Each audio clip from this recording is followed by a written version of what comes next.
Welcome to the Signal Pres podcast.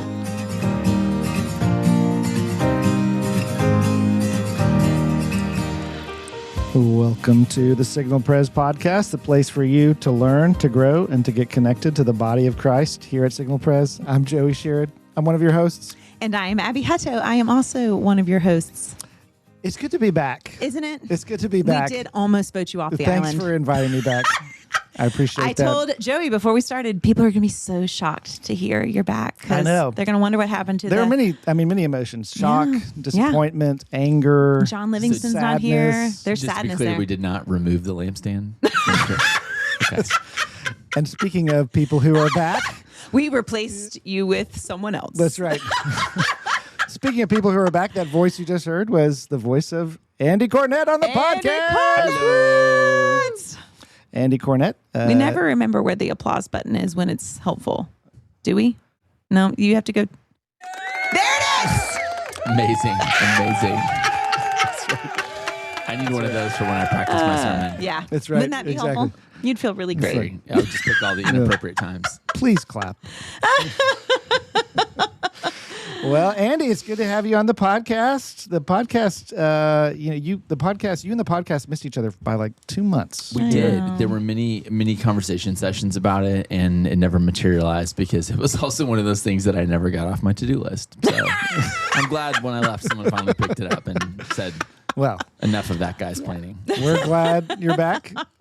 I would say the broad swath of our listeners know who you are, but for anybody who doesn't know you, tell us a little bit about yourself, Well, your the first family. thing to know is this is being recorded in the coveted 2 to 3 p.m. slot in the afternoon, which is my worst time possible to meet. I used to meet with Celestial Allen at 2, and I would inevitably say, it's not you, it's me. I'm really tired at this point. And I'll yawn repeatedly, and I really am trying to be present. So, but here we are. We've got a game for that. Don't worry. Good. Yeah. Any way we can have you, we'll have you, Andy Cornett. Oh, Thank man. you. It's wonderful and terrible to be back at the same time. So wonderful in the sense of I love it here and all the people. It's terrible to see everybody for 60 to 90 seconds and have to hug them and be like, I wish I could talk to you longer, but I cannot. So Yeah. That is hard. So, Andy, you tell us a little bit about your story. Give us like the 90-second version of Andy Cornett. I was born as the first child in my family. My parents have 3 kids. I'm the oldest of 3. I have 2 younger sisters. I was born in central Kansas. We lived in the Midwest, the proper Midwest, the Plains, for up through high school. And then I moved north for college to Wheaton College in Chicago and have lived in the Southeast the entire rest of my life. So I met Robin there. In college, we lived in Eastern North Carolina for the first 4 years, 11 years in Southwest Florida, 12 and a half on Signal Mountain in Chattanooga, which is the longest I lived anywhere. And it really became home to me over that time, kind of a home that I didn't know I needed and was looking for. So it's a place I feel very much at home and very comfortable. It did from the beginning, felt a unique sense of call here, knew I would stay here until it was time to go. And that was 1.5 years ago. And now he's back. And now he's I'm back. back. Now he's back. As Andy said, he's married. He's taken. But if he weren't, If he weren't. I don't like where this line of questioning is going. exactly, someone would probably want to speed date him. Oh my goodness. That's the most awkward way to Oh, introduce my this game goodness. ever. So let's keep going with it. Like, Oh, here sorry, we go. I'm To be off my clear, I am game. married. I have 3 children. That's Happily right. married. That's right. I took a week off and I'm clearly I rusty. know. You should go back to writing books. So we are going to play a fast get to know you. So don't think, just answer, which is generally bad Dangerous. advice. But do it right now. Very, very dangerous. Very, very bad. Oh, gosh. Okay. So, Andy, if you were a vegetable, which one would you want to be? There are right and wrong answers to this, by the way. Like tomato, that would be the wrong answer. Yeah. The wrong 'Cause it's a answer fruit. was tomato. And broccoli, because it smells like farts. Now I feel all self-conscious about what vegetable. A jalapeno pepper, Ooh, Ah, that's really nice. good. which is probably a fruit now that I think about it. But Well, we'll go with it. Yeah, Ricky Yeah. Lynn will tell us That's a later. nightshade. What are nightshades? Anyways. They A cause leek. death. A leek. Leeks, potatoes. I don't know. What are all my favorites? All right, do you have a favorite book series? This is a loaded question. Yes, it is. I mean, yes, I think probably my all-time favorite would be, it's going to be Tolkien's Lord of the Rings. I remember reading The Hobbit in 5th grade and was like, what is this? And then I started reading the rest of them and they were so long and I loved them and have just reread them many times. But I have many favorite book series. So, but that would probably be All-time favorite. all-time favorite. Have you like done the deep dive into like I'm not enough of a Tolkien fan. Yeah, there was a period of my life where I did read a lot of the other related literature. Yes, so thank you. I do find, for those listeners who care, the appendix to the Lord of the Rings is not to be missed. So the appendices in the back are some of the fantastic writing. I'm not even a super fan, and I do agree with that. I read that in a car trip and got car sick. Do you approve of that answer, Abby? No, I wanted you to say something else, but that's okay. I should state for the record, I do also love Louise Penny's detective series. Thank you. Three Pines is a strange and magical place. It is. But I recently discovered that Abby loves it too. Yes. And my wife Robin's a great reader of detective fiction. She's like, I think you would like this one. I'm like, but really, I don't like any of the rest of them. She's like, just try it. And I'm 11 books in. Yeah, it's so good. Well, but just to ask a follow-up question to that, is Three Pines a wonderful place, or is it like a really if you want to get murdered, okay, I was going to say it's a great place to go to die. Yeah. Okay, just clarifying. That thought of like, it's also how many more people can die in this town? It's actually not a realistic place too, but that's something. It's like Cabot Cove. I mean, stay away from Jessica Fletcher. You know. There's some places you just should not vacation. All right, so here's another really helpful. I just need to know, if you lost the ability to talk and had to make an animal Lots sound. of people would be glad. Yeah. Wait, no. Part A. No, because there's a follow-up. Which animal sound would you pick to communicate with? And then you have to demonstrate it. So this is the only sound I can make. You can only ever make an animal sound for the rest of your life. What's it going to be? And show us. It probably would be neighing like a horse. Let's hear it. That's so great. Okay, so like, I want you to, if you're disappointed in something, I need you to neigh in a disappointed way. Okay. Let's hear like it. right now? Yeah, right now. I don't even know how to do this. Exactly. This is one of those plead the fifth type moments in the podcast. I feel like you're almost there. There you go. See? I just wanted you to just prove to people that, like, and if you're happy, it would be a... I already did that one. Oh, that one? Yes, okay. Yeah. What's another? No, we'll stop. But I'm just saying, I wanted you to demonstrate why this was a very good choice. What is because you can express a full range of emotion. The oat bag, you know. The muffled. All right. Here's another one, and you can now resume talking. It's Burger Week here in Chattanooga. Where's your favorite burger joint? Here. I would say the best burger I have had in Chattanooga was actually at Tremont Tavern. Yep. I've not been yet, but that's where my husband wants to go. That's appalling, Abby. I know. That is appalling. It I is. know someone I have bad friends here. I like to think of as the mayor of But a good Tremont Tavern, and they will take you and show you the ways. All right, you gotta tell me later. The ways of it. They're all good. I think I ate through the entire menu, including all of the different ones in different burger weeks, and they're tremendous. Well, I'm excited. But I will say it's a style of burger, and it's not everybody's style of burger. So some places have other burgers which are also good. Yeah. So what is the style? I think of it as like a steakhouse style burger. But if you like smashed burgers, that's not that style. If you like where the meat's like really finely ground and a different kind of burger, like you'd get at Main Street Meats or at State of Confusion, those are similar style burgers. So. What if you like Big Macs? Then you know where to go to get them. And you too can film a video of yourself taking a dainty bite and then you know thank you.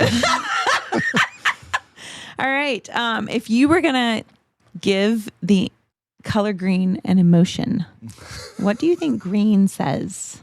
Well, I typically, as you know, green is associated with envy, and which I can hear that, like turning green with envy, with jealousy. I just think of it as a very joyful color, though, so I would give it joy. Yeah. I think I would like to reclaim green. Like jolly. That would be an example of green. And if you're really big. I wouldn't say Giants. I mean, although that would be representative for Signal Mountain, go Green Giants. But joy. Yeah, I like that. Last question. We all know you to be a great runner / hiker. Yes. Do you have a favorite like running route? I'm going to ask you for both. What's your favorite running route in the area, and what's your favorite hiking spot in the area? So I would say the running route would be, I would start at the Ohio Road Trailhead for Rainbow Lake. I'd go down and around it up to Edwards Point, drop down, go back, pick up. What is that? I'm forgetting the name of it. It's like the 10-mile trip up to the Indian Rock House. Yeah. That section off of there. Mm-hmm. So yeah, that sort of 15-mile stretch is probably my favorite hike / run. Oh, both of them are the same. Yeah, it's a great hike. It's also a really killer run. So, and then Indian Rock House. Yeah, up there. But I think that 10-mile or that 20-mile loop in Prentice Cooper is not to be missed. I miss it very, very much. Yeah, I bet. Yeah, because you kind of moved to. Charlotte's a little more paved. I was going to say a little less hilly. Interestingly, I was sad about that. And then for all our listeners, the house we moved into in Concord, which is northeast of Charlotte, I had not actually physically been to until we moved, which is the second time in our life we've done that, thanks to my amazing wife, Robin. But I was pleasantly surprised to find that the neighborhood is actually very hilly. It spills down over a couple hundred feet down to a creek down below. So that was I mean this like a real joy to have, because everything else is flat as pancake, and it's very paved. Yeah. So that was the hardest part to adjust to. Yeah, that is hard, especially after being here. I did the reverse. I came from Ohio, thought I was a pretty decent runner, and now come to find. I still remember the first morning we lived on Signal Mountain, and I went for a short run, like a little 3-mile run along the brow. And the next morning I stood up and I fell down because my calves hurt so bad. And I'm like, what is this part of my body that I did not know existed? So that was an unwelcome surprise. I can imagine. Yeah, I'm hoping to just be like a rock star when I run on flat ground again. You will be. That's right. I'm sure. Yes. Get ready for that beach trip. That's right. Man, she just took off. Well, thanks for letting us do a quick Andy. round. Also, thanks to Ricky Lynn. I know. Ricky Lynn supplies most of our great questions. Ingenious questions. I'm really stuck on the vegetable thing. I'm thinking about that in the back of my mind. I know. Well, if you want to change your answer, you've got the rest of the podcast to think about it. That's right. Exactly. But we are going to keep you busy during the rest of the podcast. So we tried silence and solitude once on this podcast, and it was a dud. Exactly. There's a podcast I listen to with some great regularity, and always has like 30 seconds of silence in it. I'm like, just get past this, please. Can we just go on and skip to the next part? Skip. 2 skips on my phone, and we're there. Not that I touch my phone around live. That's a whole other subject. But if I did. All right. Well, Andy, we wanted to have you back. You're back in town, and so we wanted to hear from you because your last day on staff here at Signal Pres was October 31st, and then you moved to Cabarrus County, North Carolina. Cabarrus. Not like caribou, but Cabarrus. That's right. Sorry, my dyslexia. And to be clear, it's Concord, not Concord. That's New Hampshire. Concord. Yeah, okay. Concord, Massachusetts, wherever it is. Concord. Concord. To plant a church out of the Lake Forest family of churches. It's one of our EPC family of churches. And so you have been there for now almost a year and a half now. And so we wanted to have Andy on to talk about that, kind of get the Andy Cornett update. So inquiring minds want to know. Exactly. So Andy, you have had a chance to share a little bit about your sense of call to this new opportunity in various pockets, but this might be a good chance to maybe say a little bit more about that, about how did it unfold, or how did you feel that the Lord was leading you to plant a church in North Carolina? Yeah, thanks. I appreciate the question, and it's one that I wanted to say more about at the time, but didn't probably have the bandwidth to do, and probably or the full-heartedness to do. It was just very fresh, and I tried to be as intelligible about it as I could, but it's gotten probably clearer in the telling sense. So there's a short and a long version of this, so give me a time limit here just so I can know what to run with. The short version is it was a phone call. It was a phone call from Jack Cathy, who's a ruling elder at Lake Forest Church in Huntersville. And I've known him for probably 5 or 6 years at that point through church planting in the EPC. Some people at our church know this, but since about 2015, that was the area in the Presbyterian denomination that I volunteered some time. When we got involved, I just said, what's needed? And there was a spot on a church planting and receiving committee. And I thought, I don't know anything about that. Let's do that. And so that's where I was for a number of years. And so I got to know Jack, also Mike Moses at Lake Forest, a bunch of other pastors and leaders in the EPC through that. And it was really a phone call in November of 2023, I guess, then that started that process when he called me and said, what do you think about doing next? And I said, I don't know, but I have been thinking about that actually. And he said, would you want to come out to Cabarrus County and plant a church? And I think my two responses were, Cabarrus where? And number two, I don't think Caribou so. what? Yeah, I don't think so. That's not ever been on my bucket list to do, and not ever something I'd felt called to do. And so that started a 6-month process of kind of looking into that. At first, not really intentionally at all, but over time, more intentionally, and discerning, well, is this something that actually that I am called to do or equipped to do? And if so, how would I know that, and what would I do?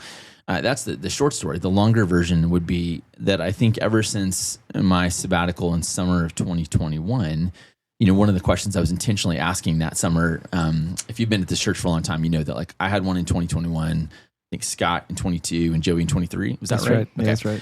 And so in 2021, I, still couldn't travel anywhere very much intentionally. Things were still kind of opening up around our country and the world. And so I just treated it like a at-home pilgrimage mostly. And one of the questions I was asking was, what kind of pastor do I want to be when I grow up? I was committed to pastoral ministry at that point. I just didn't know in what lane. Was it to stay in the local church? Was it to go run some nonprofit somewhere? Was it to do more teaching?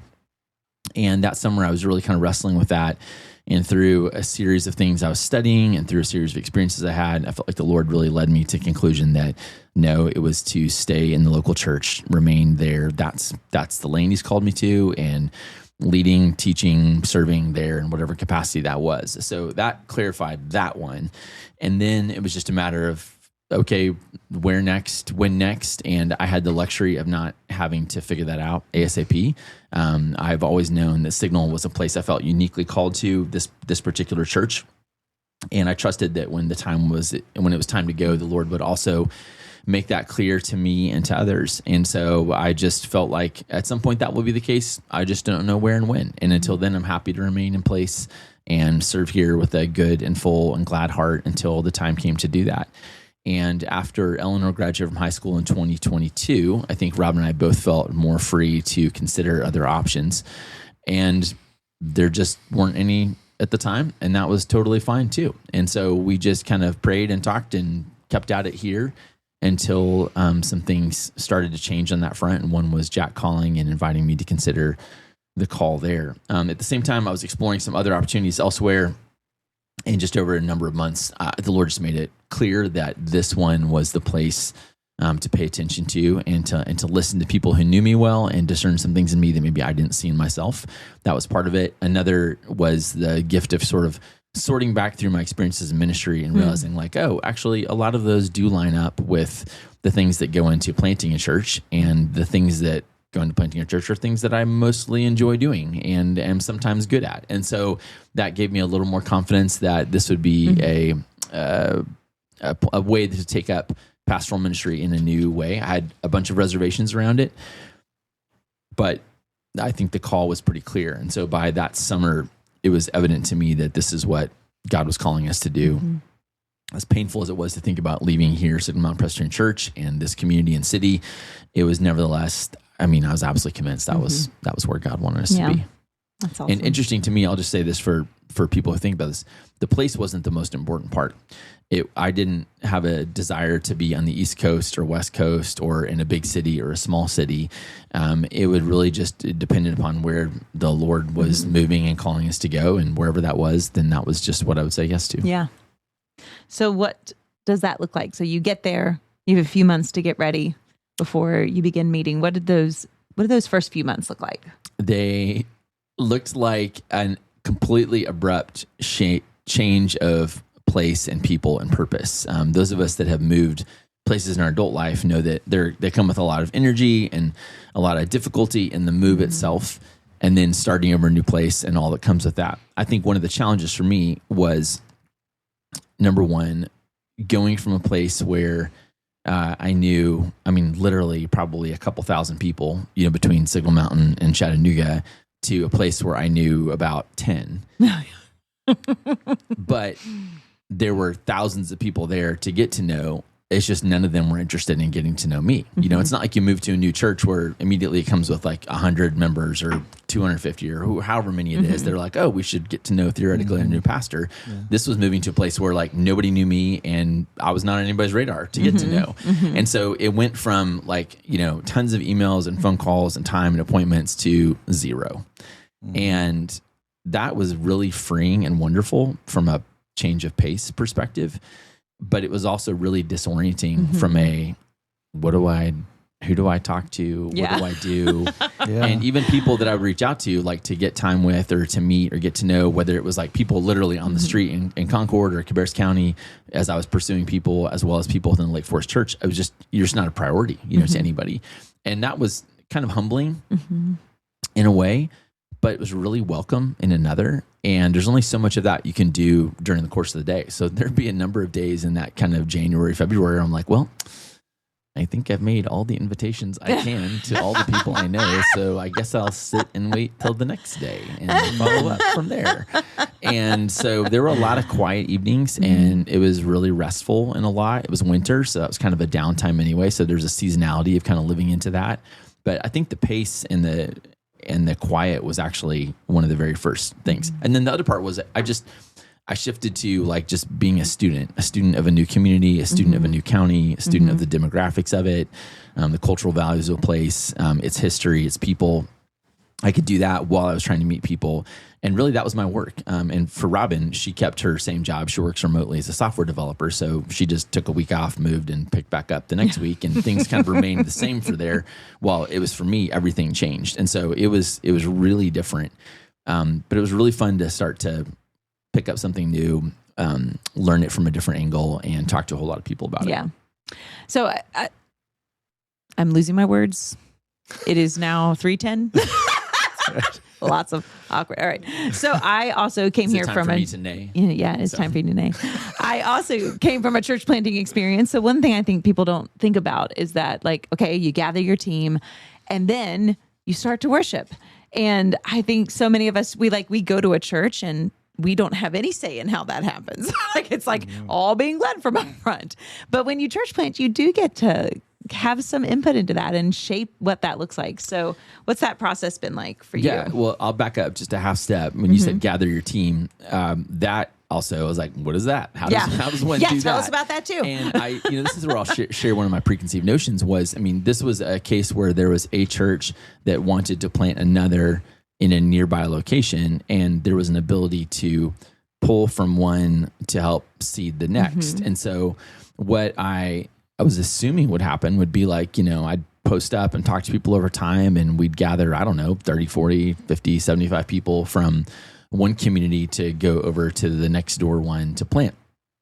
I was wrong about that for two reasons. One is like the geographic distance was actually quite large, and it wasn't going to be, shifting to 45 minutes away to be part of a new fellowship, number one. Number two, that's actually just a more difficult process than I overestimated the ease of that. I thought once you paint the picture for mission, everybody's gonna be excited to like rally around and come. Not so much. And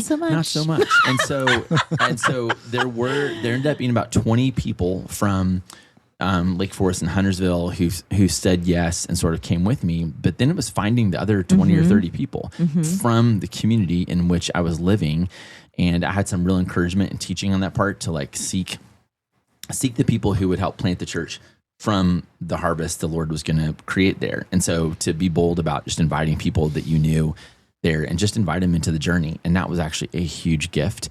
And this will anticipate something I'm sure we'll talk about later. It was awesome to see how God provided for us in that. Okay, worship.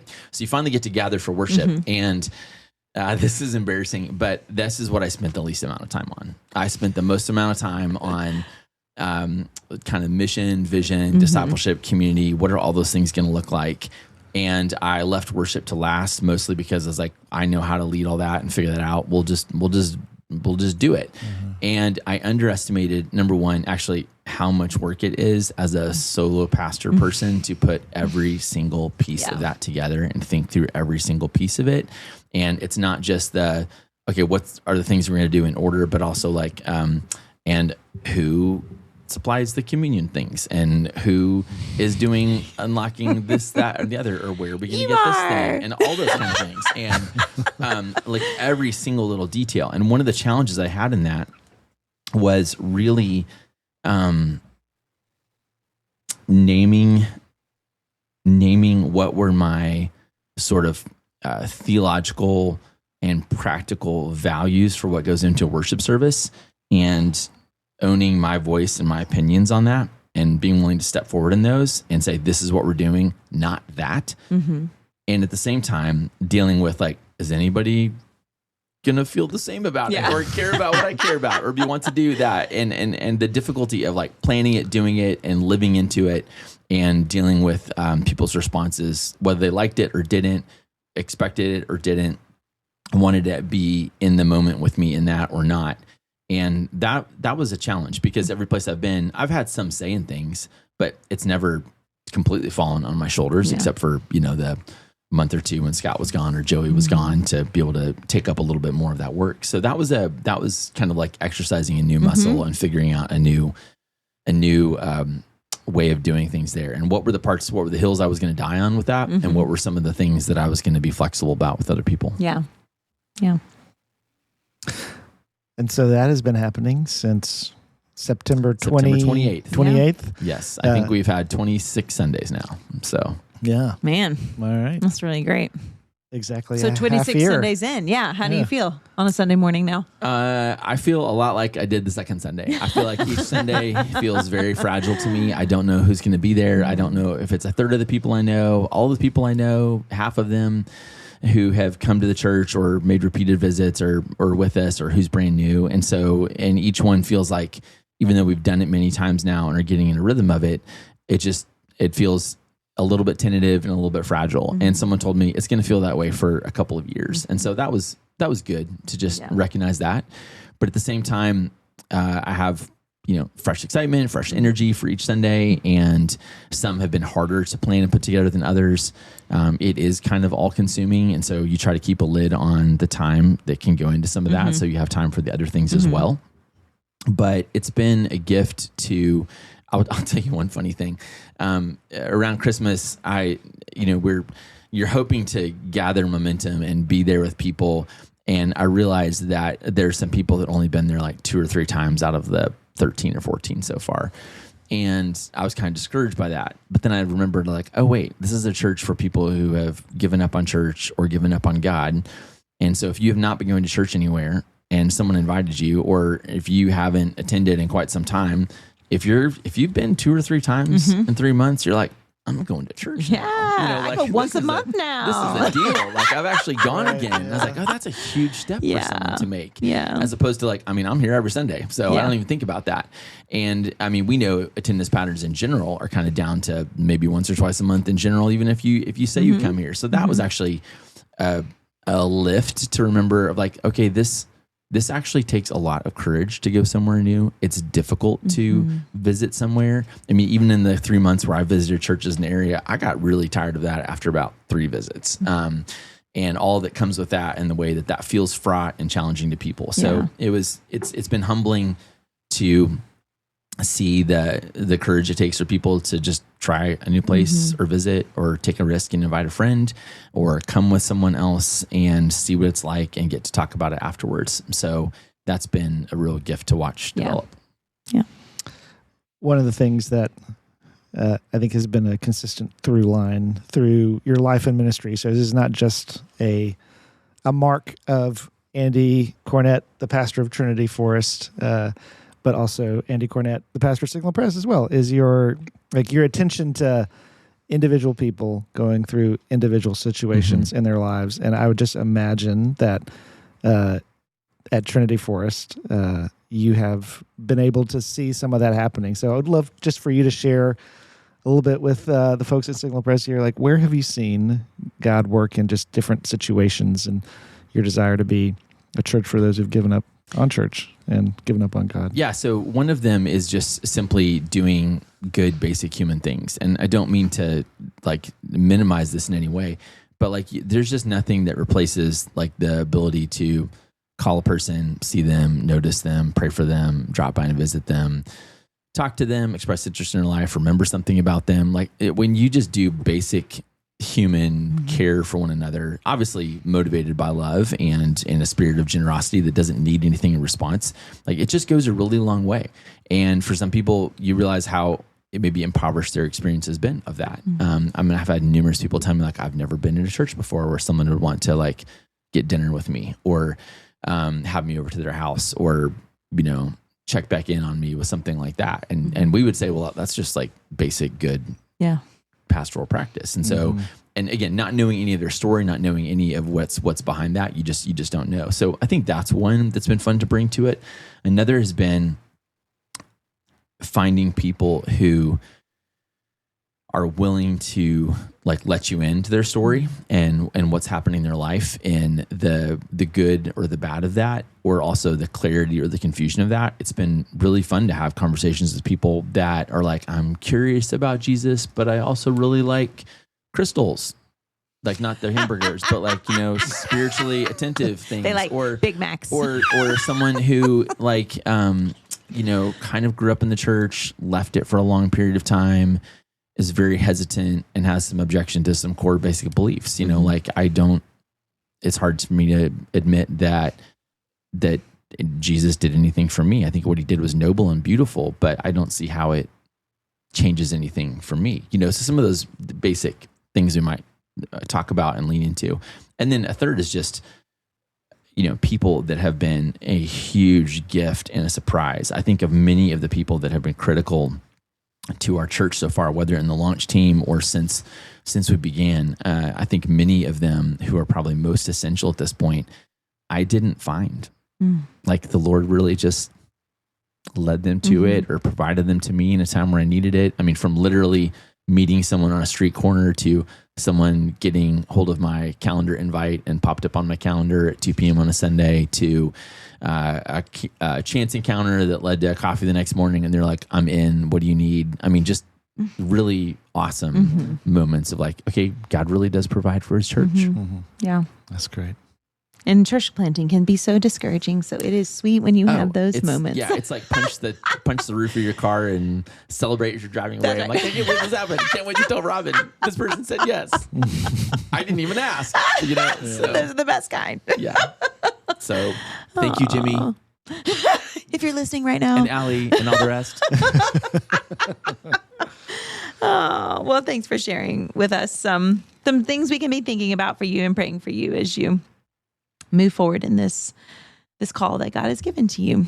And speaking of prayer, are we ready to move into our 5 Qs, or did you have anything else you wanted to say? No, I mean, we could be on this podcast for a long time, but I just don't want to cut you off. No, you know, it's like you're a guest host again because you weren't here last The time. listeners should know I'm doing my best to restrain myself from all the other laughter and inside jokes we could be bringing to this. Right, exactly. So we have 2026 is our year of prayer. So we have 5 questions for you that are around the topic of prayer. So the first one is, what does prayer look like for you these days? Good question. I would love to tell you a slightly different story here, but not as much as I would like to be able to say about myself. It looks like a number of things. Number one is my daily rhythm is very different than what it was here. Some of that is just dictated by travel time. It takes a lot longer to get around the North Charlotte area than it does Signal Mountain and Chattanooga. I spend a lot more time in my car. And as one of the consequences of that, I've picked up following a daily prayer pattern pretty much often through a podcast that just goes through the daily office and the Book of Common Prayer. And so I listen to that almost every day, and I say it out loud if I'm driving or walking the dog or something like that in the neighborhood, because I just don't have people to do that with yet, you know, where I can meet with them or we can share service with that. So that's one. Another is that I try to take time every Monday to walk around a different neighborhood in Cabarrus County and pray for it. And on 2 days that were really cold and rainy, that was a prayer sit, not a prayer walk. I should confess. Your finger on a map. I allowed myself the privilege of staying warm and dry, but I have done it wet and cold sometimes. But that's been really neat. It's been really neat to walk around neighborhoods like when you're not supposed to be there, and like looking at houses and just thinking about who lives there and what kind of people live there and where they're from and what their work is, and pray for them according to some patterns of prayer, like praying for church and community. And that's been really wonderful to do. And I'm trying to make my way through. There's a lot of neighborhoods. I'm not going to get through them all in a year. It'll be some time, but that's a discipline that helps me keep something on my calendar of an intentionally praying for the church and the community beyond the needs that like I can express. I'm gonna have a whole other list of things that obviously we might be praying for as a church or people in that, but that's a time to do more like kingdom-centered prayer. And I think a third is I'm starting to figure out ways to get people on our leadership team and others who are interested to begin praying for the church in concrete ways that, again, aren't just related to personal realities or problems or health, as important those are, but more like biblical, kingdom, church-oriented prayers. And we even talked about that here at Signal Press. Like Tim Keller had that great chapter on kingdom-centered prayer, and they talk about, I can't remember the old missionary who talked about it, but it was like, there's a difference between frontline prayer and maintenance prayer. Maintenance prayer is like, these are our daily needs, our weekly needs, in the moment. Frontline prayer is like praying really biblical priorities of gospel and church and restoration and liberation and all the rest of those things. So that's a good part of it. And that's about where we're at. That's great. That's great. Do you have a favorite story about prayer that you've seen God work in your life?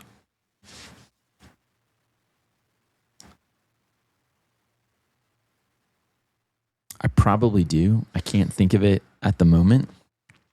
I can think of a few that are meaningful. I think one was, I told Joey about this, but there was a Sunday this fall where, I don't remember, this was maybe like 2 months into the life of the church, and it had been a difficult week. I wasn't as prepared for Sunday as I wanted to be.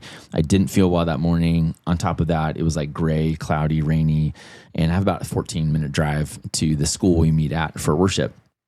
And so I was just kind of in a bad mood in the car. And this is like, 7:45 a.m.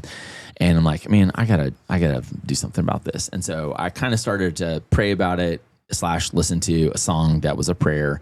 And praying just changes your heart. It just does. The Lord meets you there and changes your affections and your feelings for things and reorients that. And so like 60 seconds later, I'd been through like a lifetime emotionally. I felt like I was like, holy cow, look at this. God really does do this. I really can trust him with, this little church effort. And look, he takes care of the birds. Did you know that? He actually takes care of the birds. He can take care of me. I can trust him with these things. And then you feel like such an idiot because you're like, this is like basic 101 prayer, but this is how it works. So there's been lots of moments like that. That's really great. Was that John Guerra's song? I See the Birds. Yeah, it's beautiful. It's a beautiful song. Yeah.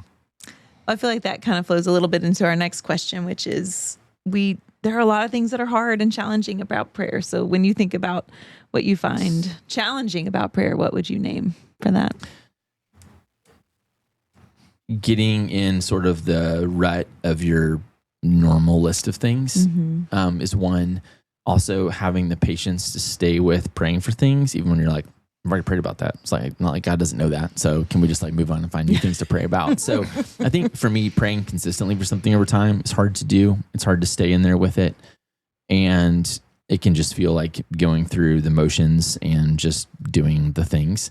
I think another hard part is like language is a hard thing for me sometimes. I flip back and forth in my mind a lot between using scripted prayers, like prayers written by other people at other times in the life of the church and its history that I think are beautiful and expressive and over time teach me to pray in certain ways, but also having space for spontaneous prayer by myself or others. This is a worship service dynamic, the balance of kind of scripted and spontaneous prayer. It's also a personal one, in terms of what I use in my normal life. I can pray through the Psalms on a given morning, 5 of them, and realize like the 12 minutes that it took me to do that, my brain was totally elsewhere. I was thinking about the menu for the people we're having over tomorrow night. I was not present at all to that.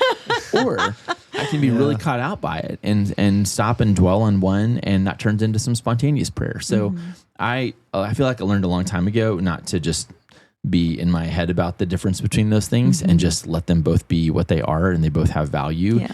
And as long as they're both present, I'm comfortable with it. That's great. Yeah, thanks for sharing that. One of the questions that we always ask our guests is to name someone who has shown you the love of Jesus. Not a comprehensive list by any means, but someone who you'd like to talk about. Yeah, that's a hurtful question. Lots of people. Yeah. Very much so. I mean, obviously, one is going to be my wife, Robin. I mean, her encouragement, patience, celebration of certain things about me, challenge of other things about me, like are both testimonies to, I think, God's love for me and reminder of his faithfulness to us in Jesus by his Spirit. I think also of people who come alongside you and just encourage you at the right time, whether it's through the words they use or the things that they do or the way that they say. And they may not even know like what it means to you, right? But like it means a great deal. Like it's like I had a moment where one of the school counselors on staff called me, I guess a week or two ago, just to see how I was doing. And I slipped into like apology mode. I'm like, I know I haven't been there, but we are going to do this, this, and this that we promised. And she's like, well, I'm not even calling about that. She's like, I was just calling to ask like how you are. Like, are you okay? I haven't seen you in 2 months. Has something happened? Is everything all right? I was like, wow, she actually took time at 7:15 a.m. on a Tuesday morning to just reach out to me. And that was just a little gift from the Lord of like, I see you. It's okay. So that's shown me Jesus. She's a believer too, which has been wonderful. It's been amazing to have people at the school who are believers to partner with. There are all sorts of people and ways to do that. And I think it's a reminder to us that of all the ways God shows us himself, one of the dominant ones is through the ministry of other people. It's not just through the scriptures. It's not just through moments of insight or elation or wisdom in prayer or scripture, but it's often through the presence and the posture of people around us. I love In fact, I'll say it this way. There's probably never a day that God is not doing that if we would have eyes to see it. Yes. Yeah. I think that's probably a better way to do it. That's good. Yeah. And where we get to quote the great lame is, to love another person is to see the face of God. I will sing it to you if you want. You'll sing it to us. Of God. Do you hear the people sing? I really do love that answer because I think so many times we think to show someone Jesus, I have to like do this big thing or like, make this big sacrifice. That is one way, but so often it really is just to encourage another and to call out what's good and to just that small little encouragement really can go a long way. Yeah. So thank you for that answer. Absolutely. So we also thank you both for, I think, being people that have encouraged me. I remember when Abby visited the church and was interviewing as a candidate, Joey had me spend an hour with her to like ask her a bunch of questions as well. And 10 minutes into the time, Abby's encouraging me and I'm crying and I'm telling her about like hard things in my life. And I'm like, this is crazy. Like, who is this person? But like, it was a huge encouragement to me as well, even though I did like shift gears and like, I actually have some things I have to do. And you were then very encouraging to me. It was a mutual encouragement. It's almost like it's supposed to work that way. So because you are a former staffer, we get to ask you this fun question. Everyone has to do a TED Talk.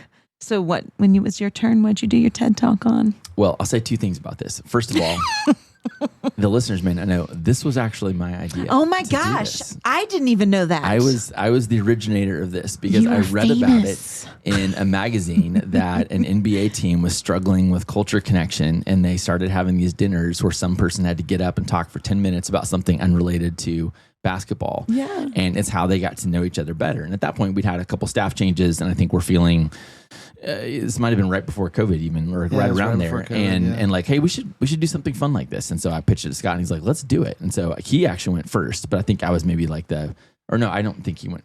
Who went first? Do we remember? I think it might have been, who was it? That's a great question. We need to answer this. We need OG answers TED to Talk. this. I was not me. I think I might have been second. Was it Christy Gillen? I did. It's going to come to me. I can sense the answer from a distance. It's going to be here. No, I did like 5 things I've learned from like fast packing, which is when you backpack at a like faster than usual. It's not a camping trip at that point. It's a hiking trip. Yeah. And hiking means like we're going to be hiking as long as the sun's out, like, and even sometimes when it's dark. And so I talked about like 5 things I learned from there. And what was memorable about it was I had pictures for each of those, but one was like, you must care for your feet. And I showed a picture of my feet after one of those trips. And I think I did it kind of for fun and for shock value. And well, the shock value came across. Like it was, I mean, some people I don't think wanted to talk to me for a while after that. A few people left to go vomit in the bathroom. But I tried to find it. I was like, I tried to find it later because I wanted to share it with somebody else, and like it disappeared. That's too bad. That could have ether been the of picture on deletions. the podcast where it says I we're have the featuring picture. Andy. I have the picture still, Abby. Don't tempt me. So, but anyway, I don't know. but I did that. We Like, might 5 we things might I have an learned from that. E rating on the podcast I know. if we do that. That's hilarious. I'll tell you actually one funny thing about that. Though I did a similar talk this past summer at the co-working space that I go to in Concord. I have like one day of like office space at a spot that I go, and they do like a member monthly lunch where they highlight somebody and say, tell us about yourself and talk about whatever you want to. And so I did a similar talk there, which was really fun because I connected with a guy afterwards and we ended up talking, and then he came to our church. That's awesome. So it was a real gift. The picture of your ugly feet were used. I did not share that. I had an amazing picture of the desert that I shared. So Oh man, that's it's called great. the spirituality of the desert. That's cool. We didn't overlap for very long. I completely forgot that you were a fast packer. I love it. Yeah. I spend an inordinate amount of time in the winter thinking about the next opportunity to do it. This is not one of our questions, but I'm going to ask you anyways. Where's your favorite place to fast pack? It would be your it's favorite? in Central California in the Sierra Nevadas. So there's a 300-mile stretch of mountains in Central California that's about 50, 60 miles wide maybe, and a couple hundred miles long, and it's all the highest mountains in California, and it's just paradise. This is like Yosemite, Kings Canyon, that kind of area. Yeah. So This is like still on Andy's to-do list is to finally complete the John Muir Trail. Right? I actually have completed Oh, you all did? of it, You like did? twice, but not consecutively. Not Oh, consecutively. yeah. The mission is to do it consecutively. Yes. Yeah. So I that- do remember that story. That is one of the things Yes. that is something horrible thorn happens in every my time. flesh that the Lord has allowed to be there to teach me patience and But endurance. We know that I know. at least one day in the new creation, you'll do it twice consecutively. Yes. Yes, I intend to. Well, Andy Cornett, it's great to have you back on the podcast, or on the podcast, but Yeah. to have you back and Thanks. also on the podcast. And Thanks. also- It's been a gift to be here for just a couple days for a mini conference, and I hope to come back sometime this next year where I can stay longer and be more present to people. So Well, Well, I am deeply grateful for this church and its people for helping teach me to love people well. so if our people want to continue loving you well by praying for you, how might we get information about your life and work? So there are 2 ways. You can kind of follow the church online and see the updates of it on Instagram and Facebook. It's called Trinity Forest Church. And the other way would simply be, I actually try to send a update email I want to do every 2 weeks. It ends up being every 3 or 4 sometimes, but it's open. Anybody can subscribe to it. You just have to message me and I'll send you the link. So if anybody's curious, you can message me. My email address is currently just Cornett, ACORNETT @lakeforest.org. That's probably the easiest way. And I still have my mobile number from here. Yeah. So I know a guy who has control over the show notes, so maybe. yeah, that's drop that's that true. in the show notes. I can post those there. And if there was one way, before people sign up for your list, if there's one way that you would ask folks to pray for you, what would you say? Oh, that's right. You asked about prayer, not following. No, I mean both. Yeah, both. Both. That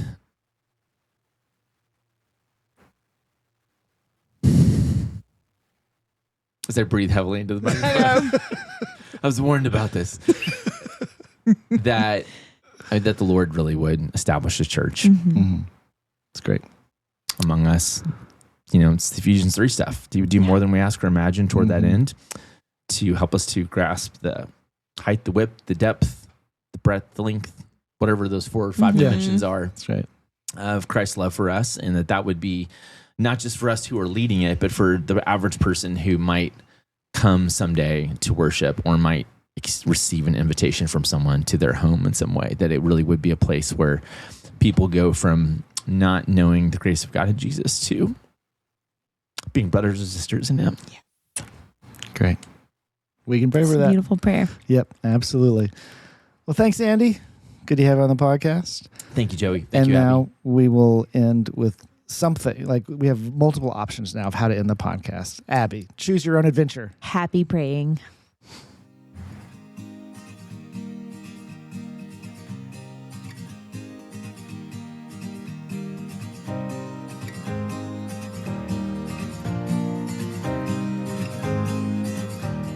Thanks for listening to the Signal Prez podcast. I want to thank our extensive production team, beginning with Matt Broom, sound man extraordinaire. And thank you to Hannah Sutton and Jackie Carpenter for helping us out with all of our technical difficulties and making it possible for you to listen to this podcast.